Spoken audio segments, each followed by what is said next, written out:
E aí, minha galera do poker, salve, salve! Felipe Mojave aqui com vocês, apresentando nosso programa número 2 do Na Mira do Pro Omaha, beleza? Vocês já sabem que estamos aqui analisando o torneio do nosso grande Renan Bruschi, talento do poker lá de Rio Grande do Sul, que nos mandou aqui a sua Hand History, e eu acabei selecionando a sua Hand History para ser analisada aqui no nosso Na Mira do Pro, beleza? Bom, a gente vai continuar com a nossa análise. Eu recebi, mensagens, a galera comentando, falando, Mojave, esse programa vai ser realmente sensacional, porque eu aqui que não sabia nada de Omaha, tô pegando um negocinho de Omaha já com você, legal que você deu várias dicas, e a galera também avançada tá falando, esse conceito do redraw ali da mão que você comentou é muito bacana, tal, eu, sabia, mas eu não pensava nisso, etc. É uma questão diferente, equidade de floating, de blefe, etc e tal. É isso, hein, galera? Eu vou trazer aqui, o conteúdo é geral mesmo, mas eu quero, e a minha obrigação aqui, em agradar você que tá aprendendo, e você que já sabe jogar, e você que é o cara, hein, que é o pro, igual o Renan aqui, que é o cara.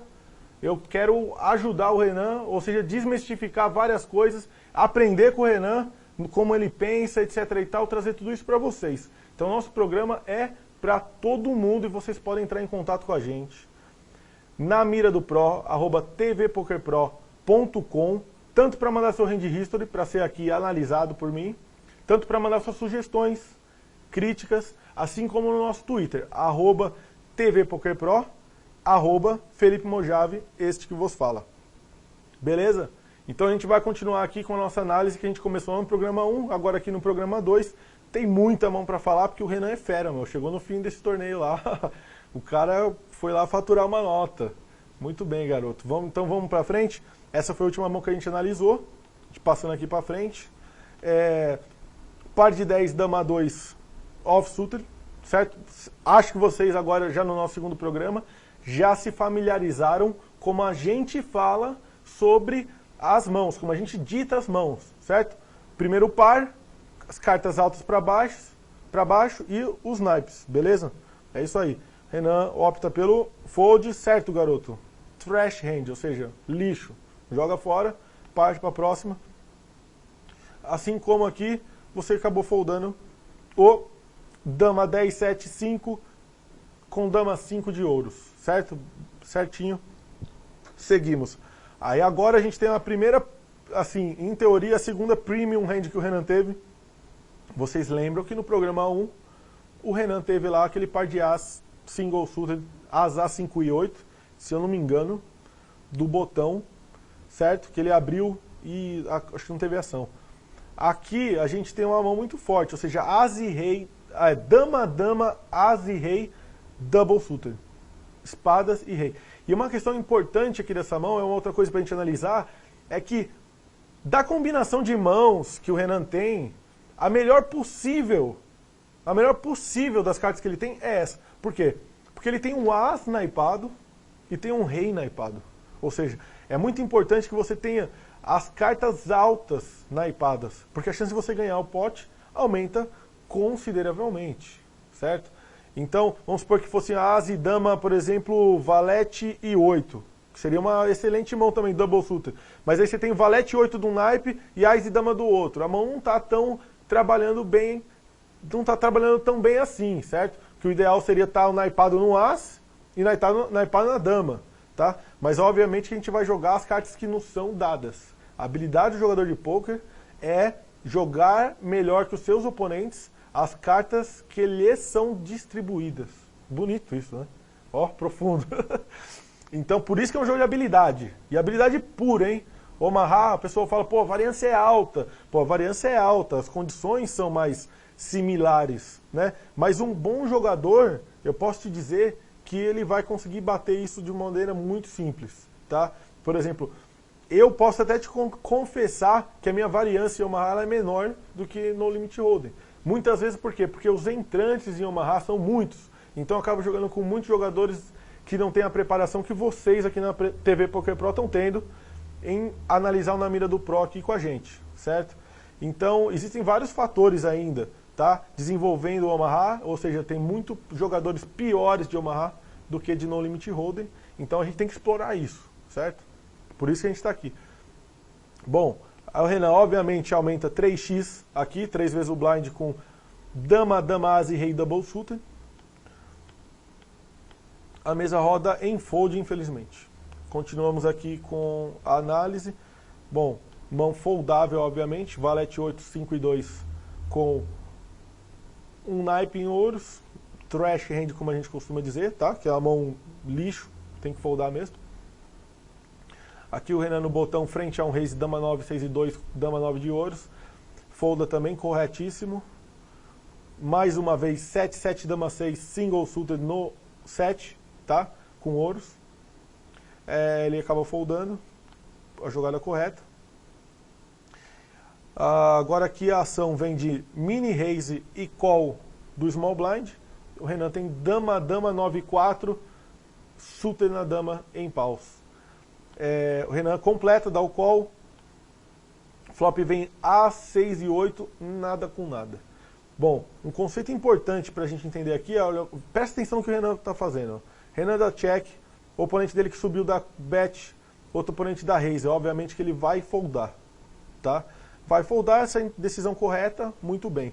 Mas vamos analisar, que tipo de mão que você teria ali, completando no Big Blind, que você poderia dar ação de acordo com o que vem acontecendo aqui. Pouquíssimas, certo? Pouquíssimas. Ou seja, você vai ter que ter uma mão combinada ali no meio, por exemplo, como 7, 9, 10, 5, 7 alguma coisa com flush draw e tal, ou As e 8 e flush draw alguma coisa, porque até o As e 8 ou As e 6 fica complicado de jogar, né? Olha, o raise do TG e raise do small blind, né? Fica bem complicado de jogar, o nosso range aqui é bastante reduzido. É por isso que eu falo que, por exemplo, bom, onde é que está a variância aqui? A gente vai estar na variância se a gente tiver, por exemplo, trinca de 8, decidir jogar a mão, saber que o small blind dificilmente vai estar trincado de asa ali, vai colocar tudo no pano e o nosso oponente vai ter 7 e 9 de espada, por exemplo. Aí a gente vai jogar uma trinca contra duas pontas e flush draw e vai estar flipando. Isso está dentro da variância, obviamente, do curto prazo, obviamente, e do longo também, porque coin flip ele não vai alterar nunca.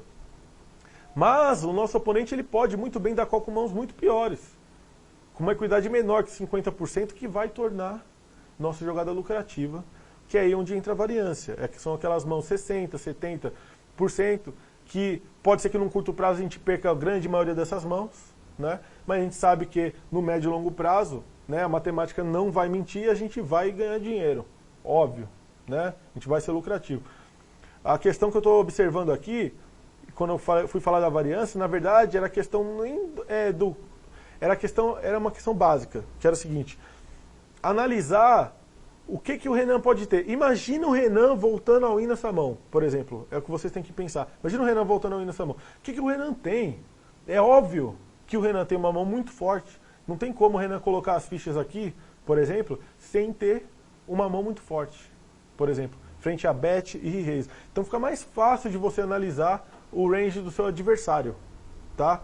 Fica mais fácil. Diferente dessa situação e do contexto que a gente está vivendo aqui, que é o bet raise. Por exemplo, o Be Realist ali, que é esse jogador ali lá em cima ali, ó, que aplicou o 3-bet para 780 fora, no check raise, fora de posição, esse cara sim pode ter o que for ali. Pode ter As e 8, As e 6, open-ended flush draw, 2 pares flush draw, 2 pares straight, pode ter uma combinação gigante de mãos. Fica muito difícil a leitura para o cara que deu o call do small blind. E aí onde eu falo que a questão de posição, ela pode ser inteligentemente trabalhada no Omaha, tá?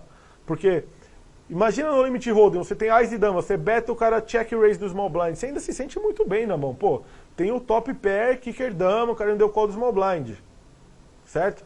Agora imagina no Omaha, que você betou aqui com um As, ou você betou com um As e um flush draw baixo. Pô, você tá encrencado, tá numa decisão complicadíssima aqui para você tomar. Por que adianta você dar o call, bate o flush, você não tem o nuts? Você dá o call, bate seu segundo par e o Be Realist está trincado de 6, certo? você está numa situação complicada aqui, tá bom? Então, até peço, na verdade, desculpa para vocês, mas eu vou muitas vezes parar para analisar, esquecer a mão do Renan, para analisar o contexto da jogada, poder ensinar ou passar uma outra ideia de uma mão, de que vocês já sabem, de como vocês poderiam jogar, de como vocês poderiam enxergar a situação, beleza? Vamos passar para frente aqui. Passamos para frente e o nosso amigo Renan se encontra no Small Blind. Aqui o botão entra de limp, tá? O Renan aumenta para 200 com dama, dama, rei 10 offsuited, tá? Mais uma vez, dama, dama, rei 10, assim que a gente fala as mãos, offsuited porque a gente não tem naipes, tá? Mas é uma mão muito forte. A gente está conectada lá em cima, tem par, Broadway cards que a gente chama, né? As figuras em Omaha, e o Renan dá o call. Aí o que acontece? O nosso oponente, que é lá o Big Blind, ele volta mais 650 fichas. O nosso outro oponente dá fold e aqui o Renan coloca o cara all-in. Perfeito, Renan. É isso mesmo que você tem que fazer. Você tem uma mão muito forte, você está jogando forehand, small e big, o stack do cara não te compromete praticamente. São 800 fichas, você continua aí com 3.000, 2.000 e poucas fichas. Então tem que dar o call mesmo.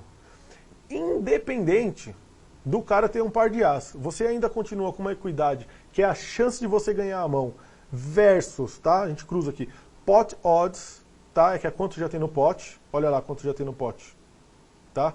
Tem uma nota no pote. Renan precisa dar... aliás, vamos voltar aqui mais um pouco. O Renan precisa dar call de uma quantidade de fichas, tá? Não tão grande assim, com uma boa mão, que mesmo ele achando o par de as, a jogada dele vai ser boa, tá? Invariavelmente ele vai encontrar ali um par de as, tá? Mas não vai ser isso a maioria das vezes. Ele vai ter uma boa chance, matematicamente ele vai estar na frente na situação, grande maioria das vezes. Por isso que ele joga corretamente e dá esse call, que a gente vai continuar analisando no nosso segundo bloco desse nosso programa 2. Até já!